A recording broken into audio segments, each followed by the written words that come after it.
Thanks for joining us. Now, in our first story, President Akufo-Addo is holding a closed-door meeting with religious leaders drawn from the Christian and Muslim faith at Jubilee House. The meeting comes on the heels of recent controversies surrounding government's decision to facilitate construction of a national cathedral and debate over taxation of churches.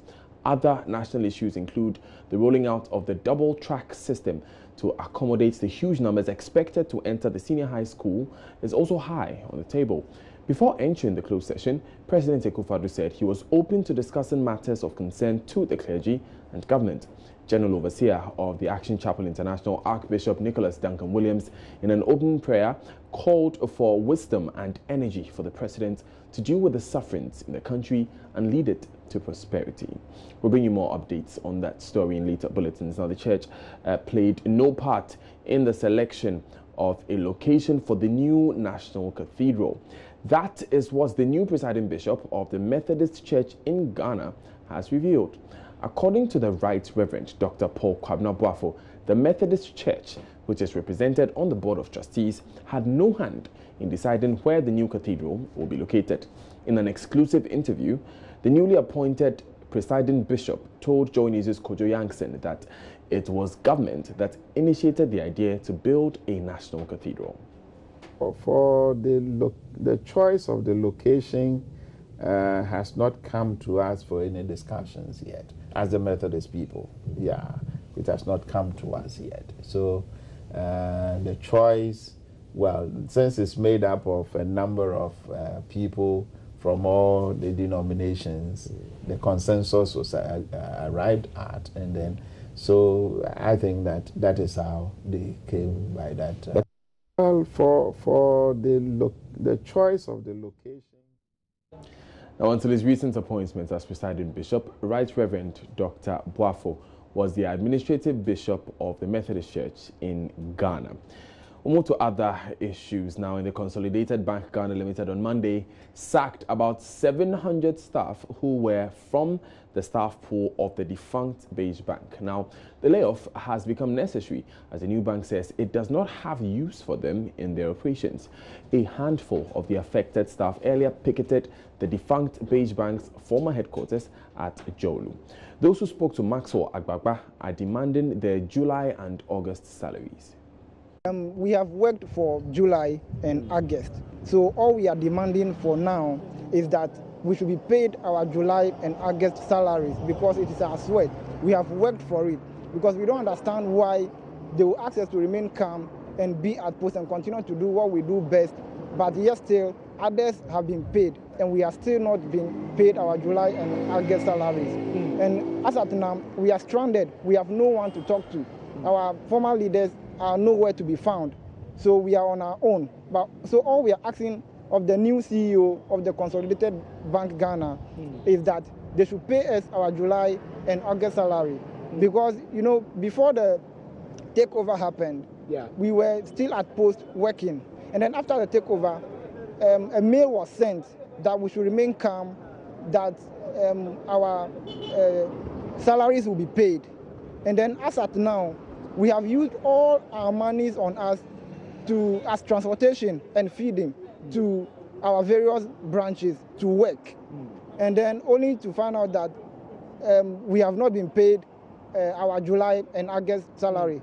Now for July, a mail was sent to us through our former HR that we should remain calm, and they are apologizing to us, so they are aware we have not been paid and that they will pay us in due course. So we're thinking at the end of August, they will pay both the July and August. But as at now, some workers have been paid last Friday, and financial service officers have still not been paid, and we don't understand why. Okay, help us understand for the FSOs and the FTs, the financial service officers and then the field tellers. What is the difference between tell us basically what you do and why they have been paid and you guys have not been paid. Okay, basically, what food tellers do, their responsibility is to go to the field and mobilize funds from customers that we acquire for the bank. So we are supposed to go to the field, prospect customers, open account for them, and then hand it over to the food tellers. Then they will go. They will be collecting the deposits. Exactly. Okay, so as it stands now, they have been paid after you got notice that you've been laid off. Yes. Okay, they have been paid. Yes. But you guys have not been paid. Yes. The official notice was given to us just this Monday that we shouldn't report to our various branches as financial service officers again. Now the question is, if we are not supposed to report to work again, what happens to our pay? You get it? Because we have worked for it, it's our sweat. We don't care whether they pay us severance packages or not. We don't have a problem with our severance packages or the laid off. All we want is they should pay us what we rightfully deserve, what we rightfully work for. It is our blood. It is not easy working under the sun, whether rain or shine, working under the sun to go and prospect for customers and bring to the bank. And then at the end of the day, we go home empty-handed. They've put lien on our account, the empty account, they put lien on it. You can't even withdraw from the account, although they've not even paid us. And secondly, we are still doing damage control because some of our customers have investments with us that their money is being locked. So they'll even call you, how I want my money. So you have to calm that customers down because as of now, we are still doing damage control. We are still working for them. As I'm talking to you right now. We want the authorities, the CEO of the consolidated bank, they should come out with something. They should come out and tell us something. But they are dead silent. They are not saying anything. Okay? What is your issue? Oh, my issue is we've worked for July, we've worked for August. What we need is they should pay us our money, especially July. They should pay us our July salary with our commission. We beg them we should pay them because we have nothing in our pocket. We have nothing in our pocket because we don't have anyone to depend on them. So they should pay us our August and July. We'll stay with the banking crisis because a future NDC government will return the assets of the collapsed Ghanaian banks to their shareholders once they go to court. That's a firm pronouncement by a member of Parliament for Bolgatanga Central and a member of the Finance Committee, Isaac Adongo. Speaking at a forum on the banking crisis by the Policy Analysis Monitoring Center in Accra, Mr. Adongo said the injustice being meted out to the indigenous banks by the central bank will be reversed if they annex power. There's more in the following report by my colleague, Komla Adom. From today, those who keep going around saying that they gave taxpayers money to Capital Bank and directors stole that money, themselves must be rendering the biggest apology to the people of Ghana for misleading all of us as to the true reasons why these banks have collapsed. I want to advise anybody who is in possession of that Boldest Advisors report to look for the nearest dustbin. Not just to put it inside, but to supervise this evacuation to the nearest landfill site. It is the most useless piece of work. It is the most useless share of national cake to friends. Member of Parliament for Bolgatanga Central and member of the Finance Committee of Parliament did not mince words in his description of a bogus report which formed the basis for the collapse of the banks as bogus. He said a future NDC government will return the assets of the collapsed banks to their shareholders if they head to court. And I want to assure the people of Ghana an NDC government have more foresight and will protect Ghanaian information. We will ensure, and I will not mince words, if any investor that feels hard done by this marauding armed robbers goes to court to seek the return of their assets in an NDC era, we will gladly return to them the injustices that they have suffered. And so they should wait. If these people refuse, they should come to us at an appropriate time, unless they can prove that these people are complicit in any matter. He challenged the Bank of Ghana to make public the true reasons why they rendered the banks insolvent. I hope that by the end of this exercise, the governor of the central bank will come out of the hole that he's in to give us assurance beyond telling us that our deposits are safe. We have heard that long enough. He should come and give us the policy steps and clear guidelines and timelines that he's going to implement in order to calm the market, restore confidence, and have a strong, powerful Ghanaian financial sector. The Bogatanga Central MP argued now defunct Unibank was specifically targeted by officials of the Bank of Ghana. Meanwhile, Imani Africa's president Franklin Kujo says the central bank, in its attempt to cleanse the sector, may be breaching some laws. The central bank itself had failed miserably. I think most of the failures should be placed at their doorsteps. I can understand that we should also be segregating, if we like, the blame. I think the processes that led to the appointment of the previous, especially the immediate past Bank of Ghana bosses themselves, should also be questioned. I think most of them were sleepy on the job, and unfortunately, it has made the situation today look as if they did nothing at all. If for nothing, it is clear in the minds of people that the current central bank seems to be on some cleansing project. I could understand that in the bid to cleanse the system, they may also be committing certain infractions, and I think it is not the best. But perhaps his biggest criticism was directed at IOCO, which is currently investigating the collapse of the banks. Even IOCO should not have a place in investigating these matters. Where is the Financial Intelligence Center? Because these are specialized entities that ought to do this. If IOCO itself is engaged in trying to please political masters, because that's what IOCO does most of the time, we only hear of them when the political seasons change. And it's a bit worrying, because I don't think IOCO should have that expertise, especially when they are in the business of collecting money and keeping some for themselves when they should be reporting. Now, away from banking, one of the major challenges hindering the progress of a sub-Saharan African country like Ghana is achieving the Sustainable Development Goals in the area of health, education and economy. Now, the rise in cases of malaria has contributed to this, particularly in the rainy season. According to UNICEF, nearly 3.5 million people contract malaria each year, with over 20,000 children dying from the infection annually.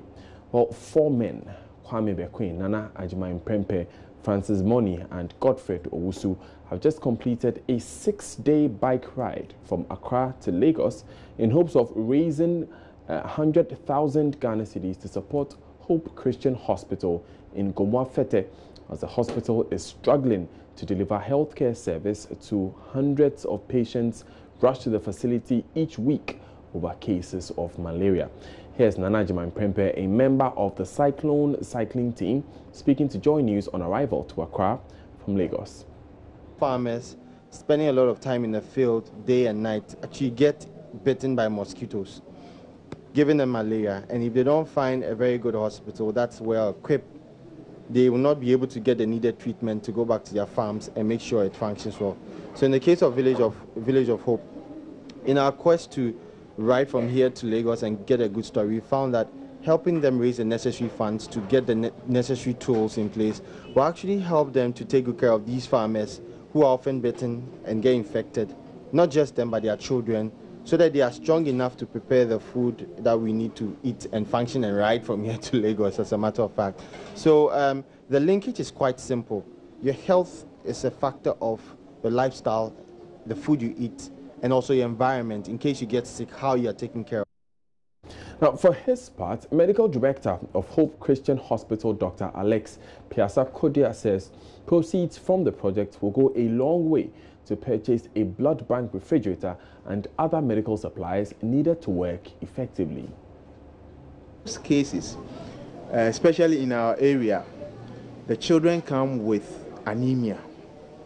About 8 in 10 children that visit the hospital are anemic. And when these children have malaria, the situation worsens. And within, a spark of time, they are just gone, just like that. And so we communicated and we realized that we would need a blood bank refrigerator where we could keep blood. So when children come and they are that anemic, we could, save their lives. And so currently, we averagely transfuse about 5 children a week. And that shows, and even in this malaria season, the figures are even higher. Away from that, clogged drains, overflowing rubbish, and people openly defecating are sore sights in many towns in Accra, especially in Jamestown and Teshi. Jojo Kobna assesses the sanitation situation in these towns and concludes that until city authorities provide waste bins and clean public toilet facilities, Accra can never be the cleanest city in Africa. By the end of the 4 years of my term in office as president, Accra will be the cleanest city in Africa. A firm promise from the president of Ghana. Almost 2 years to the end of his first term, we find out whether Accra is on course to being the cleanest city in Africa. I begin my journey in Jamestown, where the president made the promise. Just 30 meters away from where he stood, filth litter the streets, a strong indication that the country has a lot of work to do. Second stop is Teshi, a coastal town in Accra, 20 minutes drive from the city center. A wide carpet of filth covers the coastal line. Plastic and other forms of decomposed trash producing pungent smell wafting through the air several kilometers away. Trash containers overflowing and residents dump freely without any care. It's a chaotic cocktail clutter of filth. Perhaps what makes the situation even worse is the man who uses Zoom Lion branded tricycle also dumping there. In the midst of the foul-smelling trash are people squatting and easing themselves. I am worried, so I engaged them to find out why they would find open defecation pleasant. This whole area, there are toilet facilities there. Why are you here? Just that to make to do fast and continue my business. That's why I didn't go to the toilet facilities. I'm in the toilets. That's why I didn't go there. I just want to come here and do fast and go. Hello. And you didn't use paper. Paper. I used paper. Which paper did you use? The cushion that I use. Huh? Cushion. Which cushion? Where did you get a cushion? The town. I picked it from the town and came to use some. Down the rocks are many people pants down, squatting in the blazing sun. I waylaid 2 ladies and a girl and inquire why they would choose to defecate at the beach. What did you come and do here? I went to private here and I saw that this place is not good for me. But you've been coming here. This is not it, but you've come here several times. Yes. Oh yeah, 50 pesos. No bad name. Me penta fache. You look wa ni amiba. Me anu kale de bi wa she fetumo. Ni kenyi mi yu ne ga ba. Sure na. Si me wa sure na. Si musungban na ni ba. To be itiem. E ba boila fiba. Ni bi e ba boila di komine yi. Ai ga to mo fia mo yami. Moni mogone saun e bayami no elani e kura mugela ye keka ka asonu ka bo le ka bo asonu elani yo mo keka beto mi si bien ne ken mo fe mo ba son ye ne ba son si to wete ona kuri ka jike ni bi adedon di once din ni bi komene safin ya bo kovila ke ni bi. Many of the homes here are old and they have no toilet facilities. That defeats the objective of making Accra the cleanest city on the continent. When you have filth, where do you keep them? Oh, we normally throw it inside the sea. You throw it inside the sea? Yeah. Why do you throw the rubbish inside the sea? Actually, we don't have any container that we can put it inside the inside. So as for Teshin now, there's no container in Teshin now so that we can put the rubbish inside. So we'll be throwing inside the sea. But do you think it's good? It's not good. It's not good. Jojo Kobna, Joy News. Now, a group calling itself Friends of Colleges of Education in the Ashanti region has hit the streets of Kumasi to demonstrate against the teacher licentiate examinations. The group claims the exam is a strategy by the government to cut down on the employment of teachers. Ashanti Regional Correspondent Beatrice Piogabra joined the demonstrators.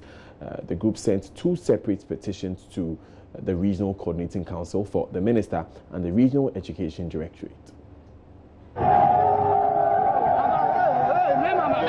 Clad in red and black, amid singing and dancing, the group moved from the Wesley College through the Swami Roundabout, Bantama, the Kwai Roundabout to the RCC. Calling itself Friends of the Colleges of Education, they sent 2 separate petitions to the Regional Education Directorate and the Regional Coordinating Council for the Regional Minister. It was received on behalf by the NADMO Regional Chair. Spokesperson for the group, Eric Tete, says they are not writing the license exams until the necessary arrangements are done. Policy is not for us. According to page 11 of that same document stated that after 4-year training, that is when they are made to sit for that paper. We did only 3 years, and it is diploma, it is not degree. And so in an attempt to impose this on us, we are saying it is the way the government is trying to retrieve the allowance, the restored allowance back to the system. He wants to add us to the NAPCO program and also increase unemployment in Ghana.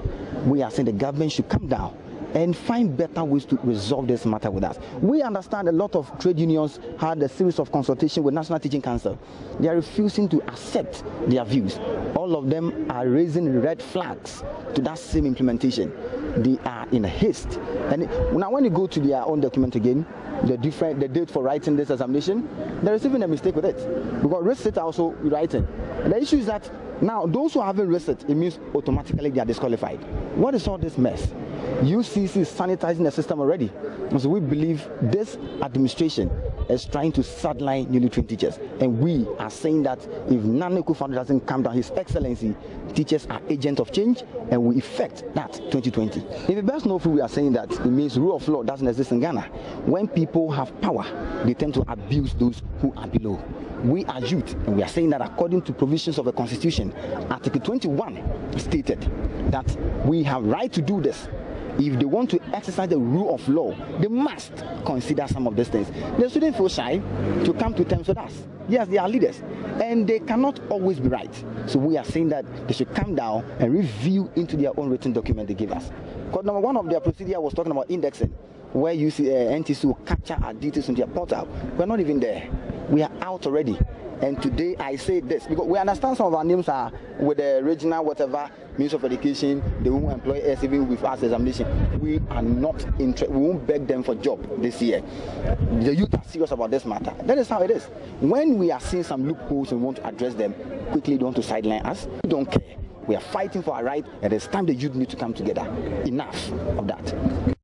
The petitions are expected to be handed over to the Presidency and the Education Ministry.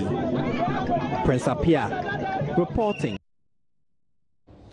Now moving on, a 35-year-old man has been arrested by the Nkwanta police in the Volta region for allegedly whipping his 2 sons with an electrical cable.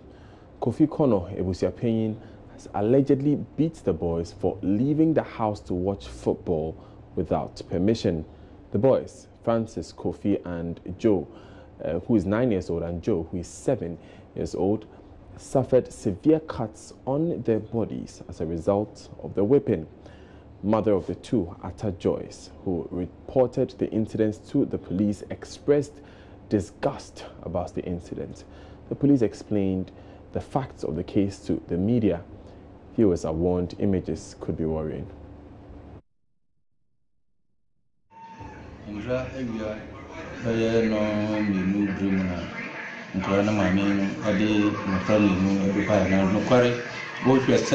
About 2 p.m. yesterday, a mother brought 2 of her children mercilessly beaten with blisters at their backs. So I asked them who did that to them, and they responded it was their father.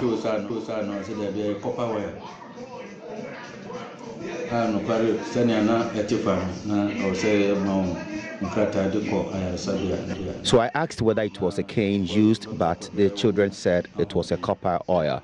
Looking at the extent of injury, we had to arrange for them to go to the hospital so they can later return to the police station for further investigations.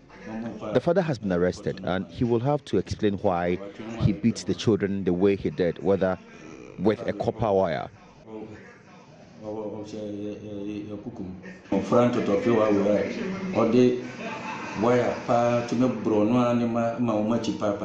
He or she may be your son or daughter or grandson, but you still cannot trample on their rights.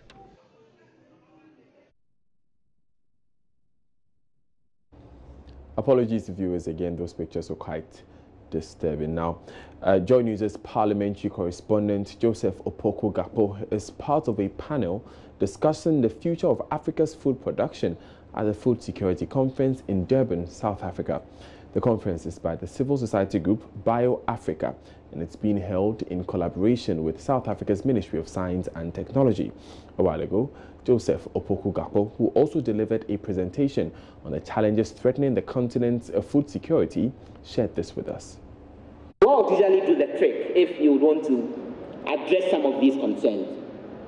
The challenges that everyday farmers in Africa face vis-a-vis the technology that is being thrown in there. So the issues of climate change, which is negatively impacting farmers. I have done documentaries about farmers, making huge losses as a result of the rains not falling.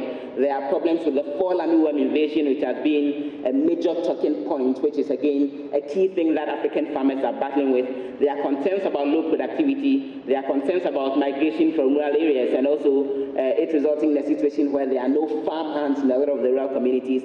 And there are concerns about the breaking labor that we require on farms, which are not exactly mechanized. I think in dealing with some of these problems and trying to get the message across, we've not done a very good job in relating some of these challenges with agricultural production, with the role that biotech can play in helping deal with it. And so the everyday ordinary person in Africa hears about biotechnology, and he sees it as a top-up technology, finding it very difficult to associate with. The ordinary farmer hears about it, and he fully doesn't understand. So all of these barriers, one or other, need to be broken, and it starts with adequate education for the ordinary farmer and particularly members of the public, and ensuring that some of these challenges that the farmers face, they get to understand the role that biotechnology can play in helping deal with them. That's probably the way to go going forward. Thank you very much. That's our Joseph Opoku-Gakpo. They're doing us proud. It's now time for business. Stay with us.